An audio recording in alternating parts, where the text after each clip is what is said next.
Muito obrigado, professor Ig, muito interessante. Inclusive, a gente tem até já algumas perguntas aqui da audiência, né, que a gente vai fazer uma rodada de debate, depois a gente pode voltar. E só eu começando a fazer alguns comentários. Bom, eu sou suspeito porque eu trabalho com realidade virtual, trabalho com deep learning aplicado a jogos e tal, né? Então, por exemplo, jogos é uma coisa que capta muita atenção de crianças, né, de jovens, né? Então, desenvolve cognição também. E lá na UFC, a gente tem uma discussão eterna de como é que deveria ser ensinado programação, né? E aí, porque aí tem várias correntes, né? Tem pessoas que acham que você tem que chegar logo dando uma linguagem para o cara já ir praticando. Tem outros que acham que não, você tem que só naquela coisa de ICC do tempo antigo, né? Pseudocódigos, algoritmos e tal. Aí outros acham que tem que fazer um misto, mas aí a discussão do pensamento computacional é muito legal, porque na verdade ela acabou, assim, ela perpassa tudo isso, né? Na verdade o problema é lá atrás, né? Como a Carol falou, você falou. Você tem que ter primeiro uma formação, né, cognitiva de construção, como você falou, de como é que eu resolvo uma tarefa complexa, né? Como é que eu quebro essa tarefa em partes, né? Como é que eu... E aí entra toda essa questão dos pilares de pensamento computacional, de toda essa discussão, que é interessante porque serve inclusive para outras áreas, né? Não é para programação, né? Você resolver um problema muito complexo de uma maneira mais eficiente, chegando num algoritmo, né, serve. Por isso que na nossa especialização, quando a gente estava mapeando isso, tem pessoas de todas as áreas, né, e a primeira disciplina que os professores que estão aqui assistindo vão participar é a introdução ao pensamento computacional. E a ideia exatamente não é programação, não tem nada a ver com programação, entendeu? É exatamente quais são os pilares do pensamento, como é que eu aplico isso em resolver problemas complexos, como é que eu abstraio isso, né? Que aí, esse tipo de coisa, ela serve para qualquer área. Serve para qualquer área, um professor de química, de biologia, de qualquer área, né? E quando a gente aí passa para conceitos mais adiante de outras disciplinas e dos próprios alunos de computação, a gente ainda começa também de uma maneira bem lúdica, né? Assim, usando o Scratch e aplicando esses conceitos para resolver problemas. Então, eu acho que essas experiências da Coreia são bons exemplos, né? E aí a gente pode, inclusive, dentro dessa linha, incluir coisas mais avançadas, porque você pode colocar coisas que aparentemente parecem absurdas, né? Por exemplo, aqui no estado do Ceará, tem alguns colégios que estão colocando já robótica, Arduino, no 6º ano, no 5º ano, né? Mas isso tem que ser feito com cuidado, né? Isso tem que ser feito de uma maneira até quase brincando, né? Porque são crianças, e aí o pensamento computacional tem muito a ver, porque é quase uma brincadeira, né? Eu vou quebrando aqui em partes, eu vou juntando os pedaços, como é que eu brinco com isso aqui, né? E é uma coisa interessante. Então, assim, como o Jorge sugeriu, a gente pode abrir aqui para a audiência fazer algumas perguntas, eu vou colocar aqui na tela algumas. A primeira da Mara... Joaquim, posso fazer um comentário rápido? Claro, Carol, por favor. Acho que a nossa mesa é dinâmica, aqui é dinâmica, para a né? gente ficar, né? Você sabe, eu acho que é importante acrescentar, existe um risco muito grande, né? O Ig começou falando, né? Olha, a gente não está falando só de programação, a gente não está falando só né, das competências, né, que vão ser voltadas aí mais ao mundo digital. Acho que uma coisa muito importante, que às vezes a gente tem que tomar muito cuidado para não apartar os alunos que não se interessam pelo tema, é que o pensamento computacional ele vai ser necessário para qualquer tipo de profissão.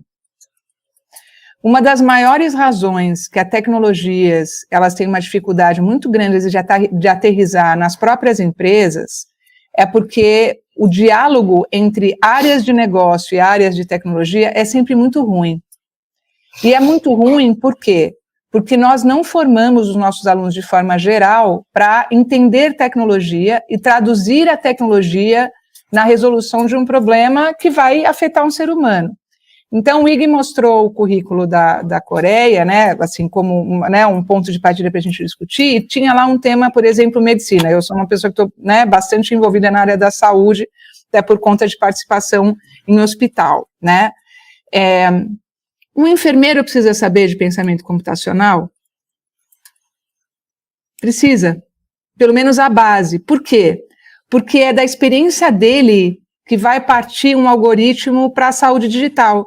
Quer dizer, alguém precisa conhecer o paciente para conseguir traduzir para um profissional de tecnologia como que vai ter que ser uma interface de saúde. Então, obviamente que esse profissional de saúde, ele não precisa saber programar, que aí é a coisa importante. Mas se ele não tiver noção de qual que é o ferramental que um profissional de tecnologia precisa para traduzir numa experiência digital, o que na verdade é uma experiência humana, a tecnologia ela fica inócua, ela não atinge os seus objetivos.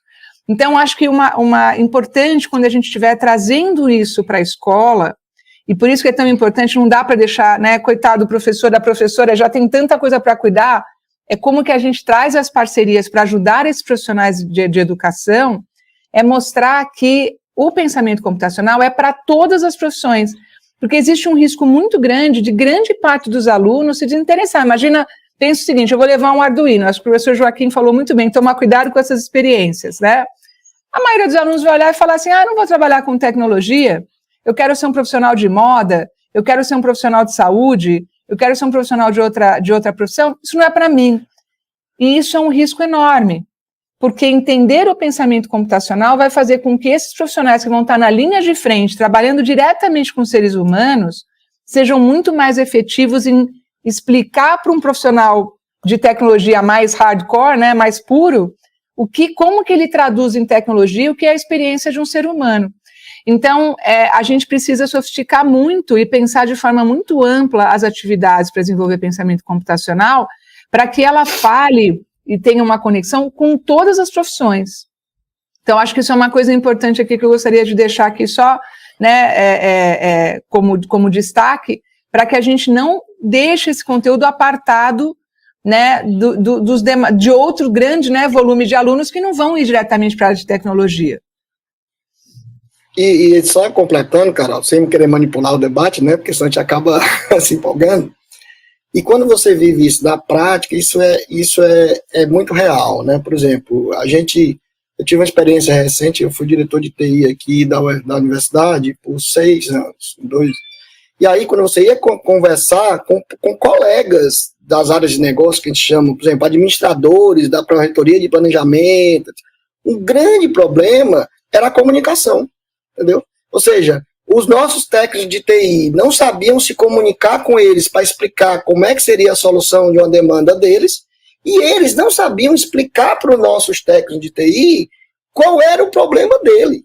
Entendeu? Então, assim, isso acabava gerando um gargalo de vários sistemas para a universidade que ficavam anos no backlog, que a gente chama, né, lá no desenvolvimento, porque não existia, a comunicação era ruim.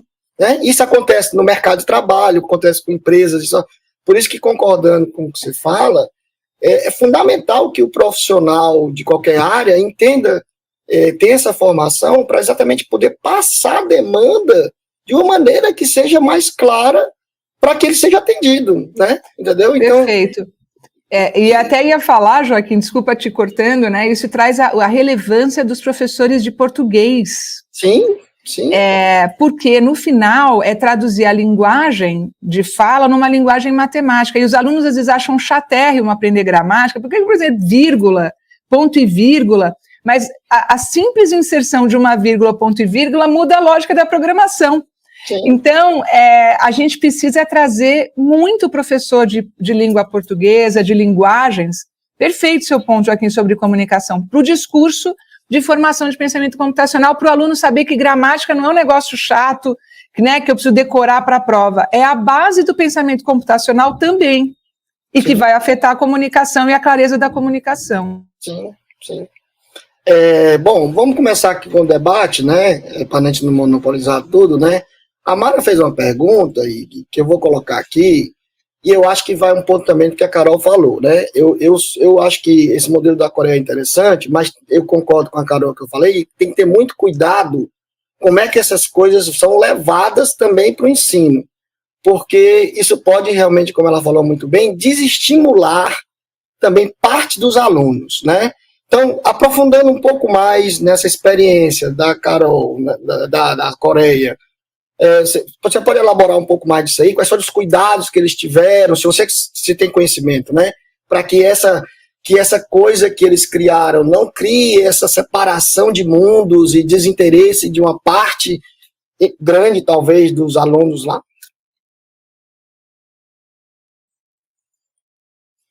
Estava no mundo, desculpa. Excelente pergunta, e eu acho que tem dois olhares aí. E lembre-se, eu comecei dizendo que quem concebeu foi o COFAC, né?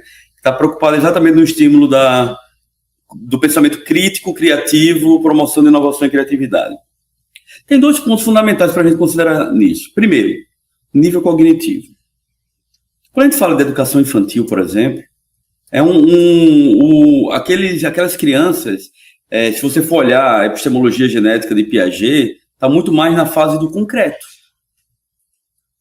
Agora, reflete comigo, como é que você vai trabalhar o pensamento computacional, onde um dos fundamentos é a abstração, com alunos que, de acordo com a epistemologia genética de Piaget, e, inclusive, a nossa BNCC é fundamentada numa perspectiva construtivista piagetiana, como é que você desenvolve isso? Isso é um desafio, concorda? Sim. Então, trabalhar isso é trazer para o concreto. Primeiro ponto. Então, veja que como é que eles começaram a trabalhar pensamento computacional? Numa realidade deles, como o próprio Joaquim já comentou quando ele estava na TI da universidade. Eles conhecem gato e cachorro. Eles sabem o que é isso. Eles sabem diferenciar gatos e cachorros. Eles sabem diferenciar cachorros. Eles sabem diferenciar gatos. Então, você tem que considerar aquele nível cognitivo. Você tem que trazer para o concreto para você começar a trabalhar com um público tão jovem. Então, só para dar o exemplo da educação infantil. E um segundo aspecto, que é um problema seríssimo no Brasil, não só no Brasil, mas em vários outros locais, que é a proposta pedagógica. É isso que leva muito à desmotivação. Então, se você for pegar, como é que você pode trabalhar um pensamento computacional de maneira interessante, engajante, que leve a uma experiência que eu gosto de falar na experiência ótima de aprendizagem, né? Trazendo o psicólogo da psicologia positiva Mihai Csikszentmihalyi. Você trabalha muito mais numa perspectiva de aprender fazendo. Então, nesse caso, eu cito a Débora Garófalo, da SEDUC de São Paulo, que ela, inclusive, foi uma das finalistas do concurso de educação, que dizem que é o Nobel da Educação. O que é que ela fez? Trabalhou robótica com sucata. Então, você não precisa necessariamente trabalhar uma perspectiva conteudista, primeiro ponto, e sem engajar aqueles estudantes, e, ao mesmo tempo, você tem que ter um olhar no nível cognitivo do desenvolvimento daquele jovem. É assim que se trabalha. O Brasil, especificamente, na aprovação da BNCC, ela vem com uma proposta teórica, que é fundamentada no construtivismo, especificamente, como já destaquei, na epistemologia genética de Piaget. Tem seus lados positivos e negativos, tem seus avanços com relação à própria teoria, mas, ao mesmo tempo, é um norte para você considerar em trabalhar um conceito tão complexo como o pensamento computacional com crianças tão pequenas. Espero ter respondido. Não, respondeu, e inclusive, de novo, sem querer me alongar, isso tem muito sentido que você falou. Por exemplo, vou dar um exemplo. Eu tenho uma das áreas de pesquisa que eu tenho, né, é relacionada à computação gráfica, processamento de imagens, etc. Então, até o professor Yuri, que está no programa, também é um dos professores, é meu parceiro. E a gente faz um trabalho lá exatamente para identificar, através de técnicas de deep learning, tá, etc., o que é um gato, o que é um cachorro, etc., né? E aí o que você colocou é muito interessante. Você tem que trazer para o ensino coisas cognitivas que as crianças conhecem, né? E aí o fato de você trazer gatos e cachorros e elementos dessa natureza acaba virando quase com uma brincadeira, né? Como você colocou. E aí, assim, vamos aqui. Aí você acaba colocando conceitos um pouco mais avançados, como você mostrou no material, mas sem fugir da questão cognitiva de coisas que eles são familiares. A gente pesquisa, eu sei. Ele vê uma parte de um cachorro, uma parte de um gato, né? Então, essa questão que você colocou, eu acho que é fundamental e foi muito bem colocada para a gente pensar aqui no nosso projeto, na nossa aplicação aqui. E você tem que agregar nas crianças e no público mais jovem coisas cognitivas que eles conhecem e um projeto pedagógico adequado para que isso seja contemplado. E aí, sim, você pode sempre guardar também a interesse e a participação, né, dos outros. Mas eu não vamos monopolizar muito aqui, né, vamos ver aqui se tem alguma pergunta. Bom, vamos começar aqui do começo, né, tem essa aqui. O novo ensino médio contribui para alterar a dinâmica do ensino hoje ofertado, relacionado, por exemplo, ao pensamento computacional, digamos assim. O que é que vocês... Como é que vocês acham que o pensamento computacional, nessa nova base do ensino médio, ela pode colaborar fortemente ou não? Não sei se a Carol ou o Igor querem falar. Quer comentar, Carol? Os dois. Pode comentar, depois eu falo. Olha, o que eu sempre gosto de trazer, né? O novo ensino médio, sem dúvida, ele traz mais espaços, né? Obviamente que trazer espaço não necessariamente é materializá-los. Mas, como eu disse, né? Eu acho que a oportunidade existe independente do espaço de ser ampliado, eventualmente, para as trilhas de formação, eventualmente para as especialidades. É justamente na integração curricular, no desenvolvimento de atividades, até antes do ensino médio. Aliás, eu acho até que o ensino médio é tarde, tá? Quando a gente fala de pensamento computacional, como eu disse, a gente está falando, para mim, dos primórdios do desenvolvimento da linguagem, basicamente é entender, né, como que você constrói uma ideia a partir de uma observação, a partir de uma organização de tarefas, como o professor Joaquim falou. Então, sem dúvida, o ensino médio ampliado, com a possibilidade de formações mais dedicadas, ajuda, reforça e permite uma conexão grande com o mercado de trabalho, inclusive fazendo ponte com o ensino técnico. O ensino técnico hoje é uma grande potência no país e a gente tem que saber fazer para não incorrer nos riscos do passado, né, quando a gente, na verdade, criou quase que duas modalidades de vida, né, aquele que vai para o ensino técnico e nunca mais tem chance de ir para o ensino superior, e aquele que escolhe o ensino superior e, eventualmente, se profissionaliza ao longo do caminho. Então, a gente tem que seguir os bons modelos europeus, onde o ensino técnico é uma ponte para o ensino superior e não uma vicinal, né? Então, o ensino médio ele pode trazer esse reforço de empregabilidade, mas eu gosto de destacar aqui a ideia de que o pensamento computacional ele tem que começar muito antes, né, para justamente fazer os alunos entenderem que ele não é uma competência única e exclusiva dos profissionais da área de tecnologia, é de qualquer profissional que vai precisar ter uma interface com tecnologia, que praticamente hoje são todas as profissões. Então, acho que as ideias gerais que eu traria aqui para a pergunta da Thaís seriam nessa linha. A Ig, fica à vontade para complementar. Bem, eu concordo também com a Carol. Eu acho que o pensamento computacional, como eu já até tinha falado, né, que tem que se trabalhar até antes. Eu, de fato, acredito, eu particularmente gostei da reforma do ensino médio. Eu gosto do fato da ampliação da jornada. Não é à toa que no cerne da própria ampliação da jornada está esses programas e iniciativas do Ministério sobre o ensino médio em tempo integral, MTIs. Eu gosto do fato de trazer essa proposta de protagonismo pelos itinerários formativos. Então, quando a gente estava discutindo anteriormente sobre o desinteresse, e um dos grandes desafios que a gente tem na educação básica hoje no Brasil está no ensino médio, que é o abandono, entendeu? O abandono escolar, é um dos maiores desafios do ensino médio hoje. E quando você traz uma proposta de reforma que você permite esse protagonismo juvenil e, ao mesmo tempo, conectado ao seu interesse, você tende a mudar a dinâmica. E quando você traz... onde é que está o desafio aí, né? O desafio é a adaptação das redes. Como é que as redes vão se adaptar a essa realidade?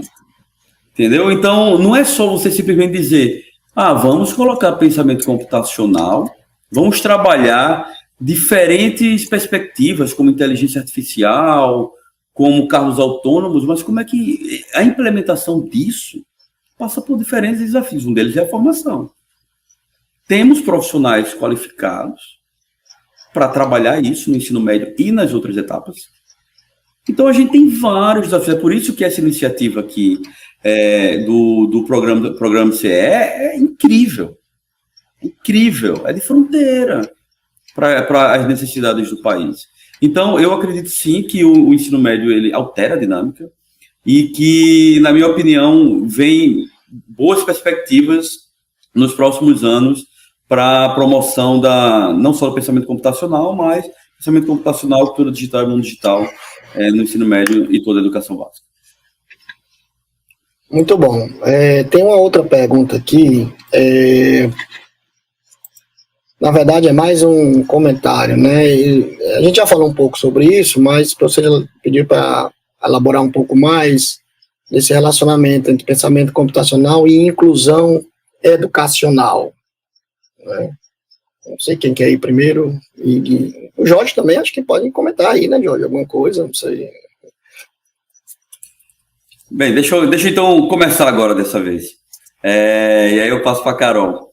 Bem, andam juntos. Eu diria que, certa vez eu escrevi sobre isso, eu diria que pode ser uma utopia e uma distopia ao mesmo tempo. A gente, veja, o Brasil. Pensa no Brasil. E a gente pode isolar para o próprio Ceará, não tem problema não.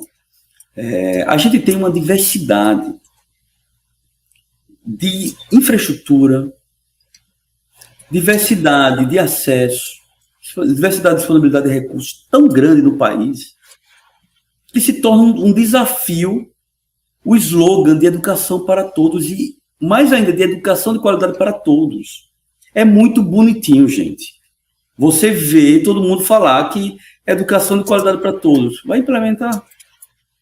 É igual uma vez num debate com uma pessoa do Ministério da Educação, que está exatamente discutindo sobre o Sistema Nacional de Educação. E aí um comentário foi, como é que você pode não deixar ninguém para trás se você nem sabe quem está ficando para trás? Gente, pensamento computacional, anteriormente a isso, inclusão é um desafio no país. O problema da equidade é muito grande no país. O problema da desigualdade é muito grande no país. E aí, como é que você pode aliar isso? Como é que você pode, óbvio, né? É uma pergunta que vai numa utopia.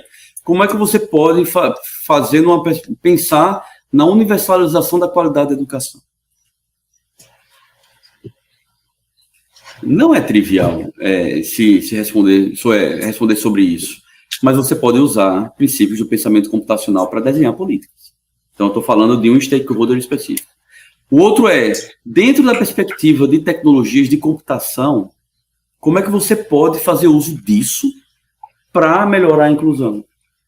Desenvolvendo tecnologias. Tem várias tecnologias hoje.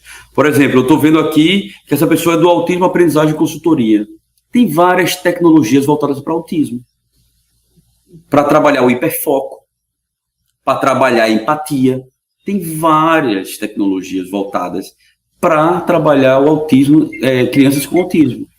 E a mesma coisa para diferentes outros tipos de deficiências. Então, essas coisas se interconectam, mas, ao mesmo tempo, é um desafio imenso e que a gente tem que, pelo menos quem está na concepção de políticas públicas e no próprio mercado de trabalho, a gente tem que sair a gente tem que sair da abstração e da implementação conceitual e enfrentar mais de frente o problema. Eu acho que a gente aqui, complementando aqui as considerações do Ig, né, eu acho que a gente primeiro tem que reconhecer esse grande desafio de que se fala muito pouco, e acho que a pergunta teve essa intenção, agradeço ela, a gente não consegue falar de uma forma integrada unindo esses dois mundos, inclusão educacional e pensamento computacional. felizmente ou infelizmente, né, a gente ainda, esse tema tecnologia, pensamento computacional, programação, acaba ficando para um grupo muito seleto de alunos, né, alunos que acabam, né, tendo algumas características mais de autoaprendizado e automotivação, e a gente sabe, muita gente hoje falando de que a inclusão, de empregabilidade vai ser por meio da tecnologia, e a gente sabe que isso vai ser para uma parcela muito pequena da massa de alunos que a gente vai precisar formar para o mercado de trabalho. E aí, quando o tema vira, né, necessidades especiais, aí a gente tem que enunciar aqui a nossa completa ignorância e necessidade de profissionais como esse, né, que eu infelizmente não consigo ver o nome, mas que enunciou a pergunta do autismo, aprendizagem e consultoria, para nos ajudar a desenhar essas duas dimensões de trabalho. A primeira é como eu dou conta de alunos com essas características dentro do meu sistema educacional, e segundo, como que eu faço profissionais de tecnologia hoje no mercado desenvolverem soluções na linha do que o Ig falou para a inclusão desses jovens. E, obviamente, a gente sabe que o espectro de necessidades especiais, ele é complexo e exige profissionais preparados e formados. O que, por exemplo, um jovem com autismo tem de necessidade e de potência é diferente, né, de jovens com outros tipos de necessidades especiais. Então, a gente tem aqui um desafio grande de trabalhar a inclusão de forma a respeitar essas diferenças e essas idiosincrasias. Então, eu acho que a gente ganha muito só em enunciar a nossa ignorância, né? E a nossa necessidade de considerar isso na agenda. Mas eu acho que eu tenho um grande caminho a percorrer nessa direção, né? Eu acho que, infelizmente, o tema tecnologia, pensamento computacional ainda parece ser uma seara para alguns poucos alunos. E aí eu não estou falando só da inclusão de necessidades especiais, de outras características do jovem. Tem jovens que se interessam por outros temas, é o que eu tinha falado anteriormente. Então, a gente precisa realmente trazer esse tema, pensamento crítico, pensamento computacional, um espectro amplo aqui, que abarque e engaje os nossos jovens nessa discussão e os nossos professores. Deixa eu só fazer mais 2 comentários em cima da fala da Carol, sobre essa questão primeiro da ignorância, né? Meu time aqui, a gente ajudou a desenhar o programa, né? Redesenhar o programa de avaliação de tecnologias educacionais para as escolas públicas do país. A gente considerou 3 dimensões, né? A tecnológica, a pedagógica e a acessibilidade. Gente, pasmem, tecnologias de empresas muito consolidadas no país, que já estão sendo utilizadas por milhões de alunos no país. Reprovaram em todas as tecnologias das empresas, reprovaram no critério de acessibilidade. Mas não é o pior. O pior cenário foi ver tecnologia que foi premiada internacionalmente em acessibilidade ser reprovada em acessibilidade. Então você tem gente, é uma catástrofe. Vou ser muito sincero. O ecossistema de tecnologia educacional do Brasil está engatinhando. Está engatinhando. A gente trabalha, no edital que a gente criou, a gente botou uma coisa no centro: evidência. Se você tem uma tecnologia educacional, o mínimo que você tem que mostrar é se a criança aprende. E um monte de tecnologia perdeu nesse critério. Como é que pode? Que tecnologias são essas que a gente está desenvolvendo? Que formação é essa que a gente está fazendo no país? Então é um problema muito sério, que e aí eu concordo mais uma vez com a Carol. A primeira coisa que a gente tem que fazer é reconhecer, para daí descobrir como a gente transforma. E isso aí também, viu, Ig, envolve, relacionado ao que vocês falaram, são 2 coisas que, inclusive, a sua equipe trabalha muito com isso, com o Beck, o Jorge também está capitalizando os projetos nessa direção, que é diagnóstico e recuperação de competências, né? O Jorge pode até falar um pouco mais sobre isso em você, né? Ou seja, a gente precisa saber diagnosticar melhor o que os alunos realmente aprenderam, né? E, além disso, um segundo passo é fazer a volta, né? Você fazer uma recuperação de competências, que aí tem que ser de uma maneira inteligente, né? Você não vai, assim, estuda tudo aí de novo. Não, né? Cada aluno, cada grupo, cada escola, né, ela precisa ter esse grafo, esse itinerário adaptado, né? Então, você acha que o Jorge pode até falar um pouco, você também, sobre isso, que eu sei que vocês, né, trabalham com isso aí. O Jorge é a maior autoridade do país em avaliação diagnóstica da educação básica, então vou deixar para ele falar. Era bom falar, Jorge, até para a plateia, né, para a audiência, né? É uma situação difícil, Ig, viu? Essas autoridades aí falando que eu sou autoridade, imagine. É porque tem tudo a ver com isso, né? Acho que vocês vão falar um pouco rapidamente para a plateia, para a audiência, né, sobre isso. De fato, assim, eu só devolveria, Bento, a fala da Carol e do Ig, que é uma fala, enfim, que já tem deflagrado um monte de debate aqui, mas essa articulação dessa recomposição já direcionada para competências complexas. Eu acho que a experiência da Coreia parece ser meio deslocada, meio utópica, mas eu acho que não. Acho que a gente consegue, sim, e aí a Carol tem todo esse arsenal aí da cognição, e pode corroborar o que eu vou dizer ou não, mas a gente consegue refazer esses percursos, fazer uma diagnose mais profunda, que não fique só naquela questão secular de treinamento para avaliação de larga escala, não é, que a gente está muito habituado a isso, sair dessa camisa de força cognitiva e aí começar a recompor a aprendizagem já reorientando esses blocos. É desafiador, obviamente, a gente já comentou sobre vários limitantes aqui, mas sem dúvida, uma nova concepção curricular, e a gente tem condições de fazer isso aqui. Acho que esse experimento, ele ainda é pequeno em escala, mas acho que está no tamanho ideal para a gente ter aí.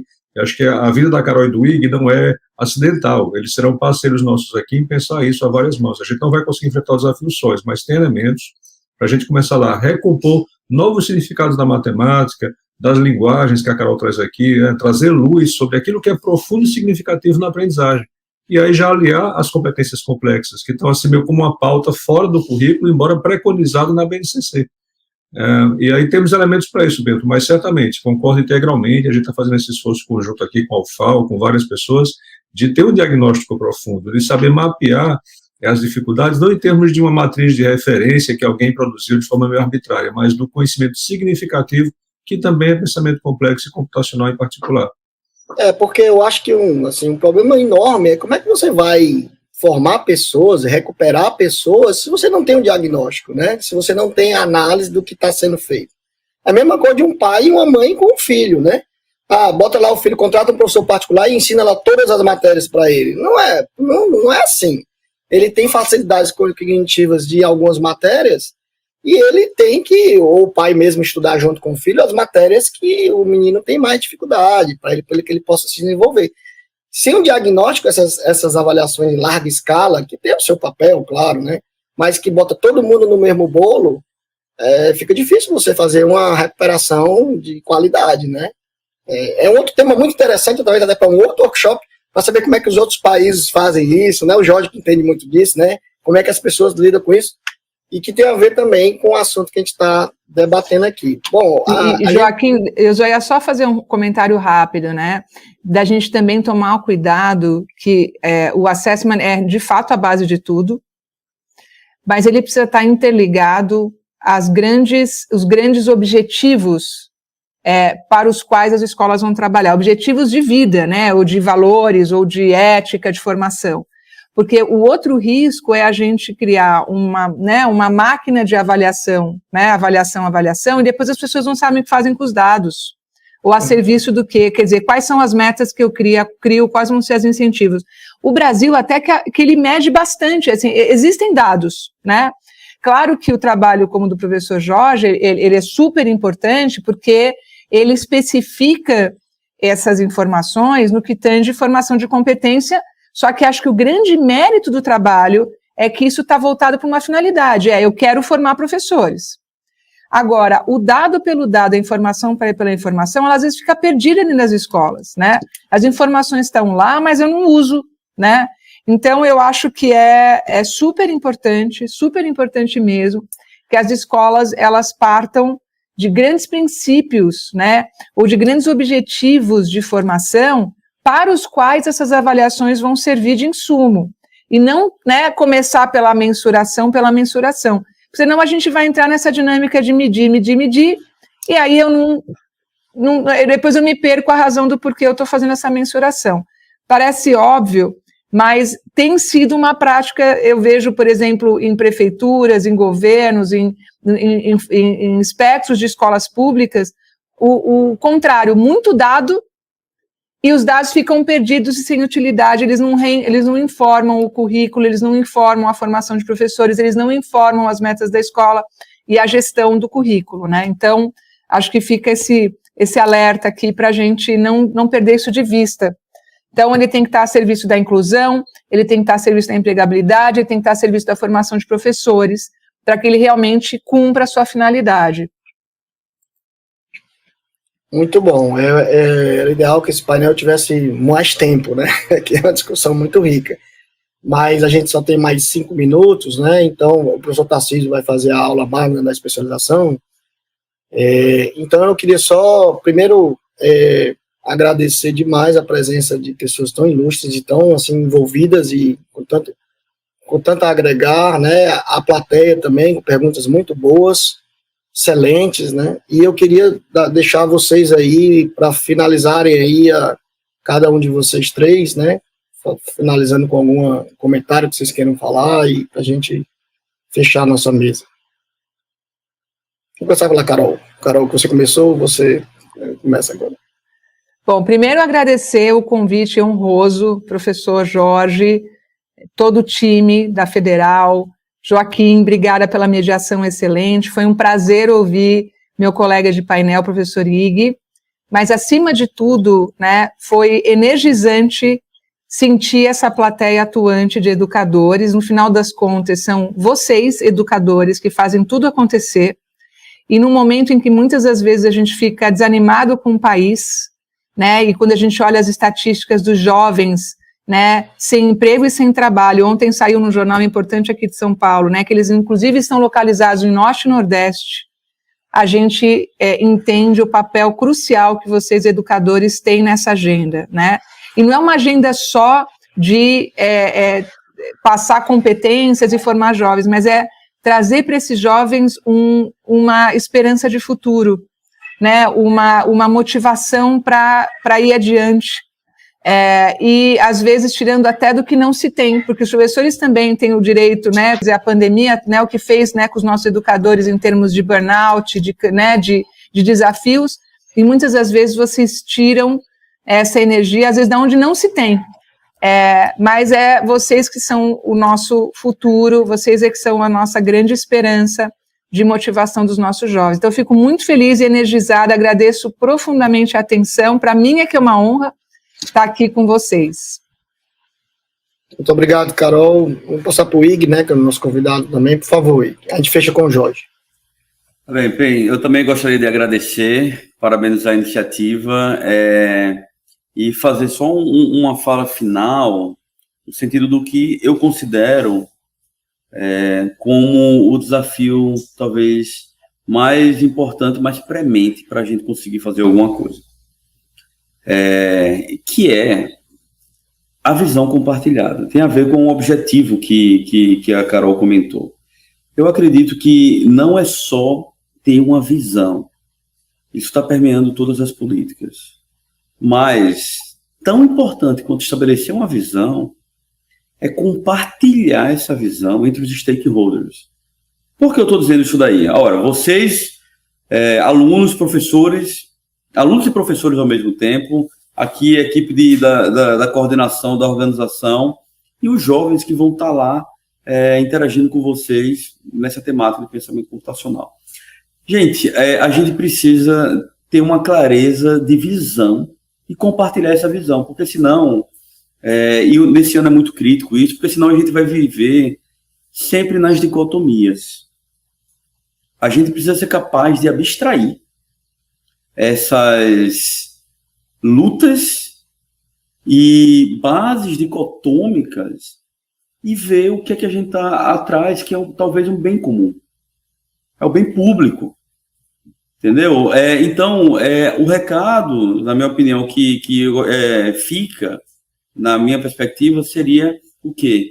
Uma reflexão sobre uma visão que a gente precisa compartilhar para que as iniciativas comecem, de fato, a fazer sentido, serem efetivas e continuar independente de quem está. Então, mais uma vez, agradecer e passar a palavra para o Jorge. Jorge, por favor.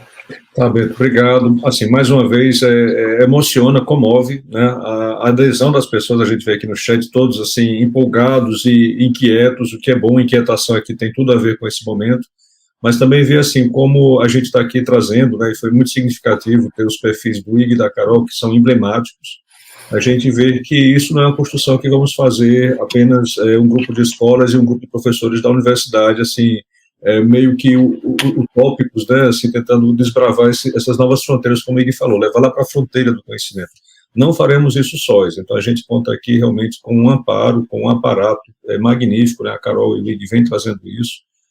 A gente pretende, esse esforço aqui do Ceará, um esforço, como eu disse, ainda incipiente, mas ele tem tudo para trazer exemplos, trazer caminhos. A gente não tem, de forma nenhuma, a pretensão de resolver tudo. Ninguém está oferecendo panaceias e milagres, mas a gente vai realmente produzir inovação. Vamos conseguir fazer juntos, e aqui é preciso que cada professor esteja realmente envolvido na construção, desde já, não é uma construção passiva, né? Acho que tudo que a Carol e o Ig falaram, e o Bento pontuou, com muita maestria, indicam isso. Então, agradecer a confiança dessa parceria, agradecer a parceria dos nossos convidados também, e mais uma vez, de todo o pessoal da UFC que está aqui nos bastidores da SEDUC. Então, muitíssimo obrigado mesmo, Carol e Ig, fico muito feliz da amizade e da parceria que vocês representam aqui para o nosso projeto.